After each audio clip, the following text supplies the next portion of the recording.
Hello viewers, আসসালামু আলাইকুম। কেমন আছেন সবাই? আশা করি আলহামদুলিল্লাহ ভালো আছেন। দেখুন ভিউয়ার্স, এই ইঁদুরটা আমাদের ওয়াশরুম থেকে প্রতিদিন সাবান নিয়ে যেত।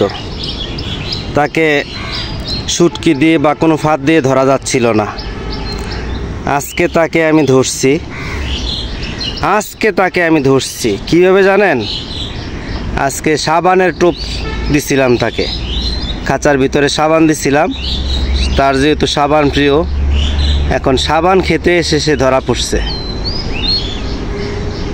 অনেক দিন যাবৎ তাকে ধরার চেষ্টা করা হচ্ছিল বাসা থেকে, কিন্তু ধরা যাচ্ছিল না। দেখুন, তার লেজটা পর্যন্ত কাটা গেছে।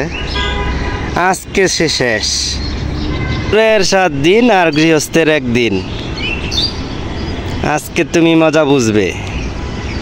আজকে তুমি পড়েছ ফাঁদে। যতই করো বাহানা, ছুটতে আর পারবা না।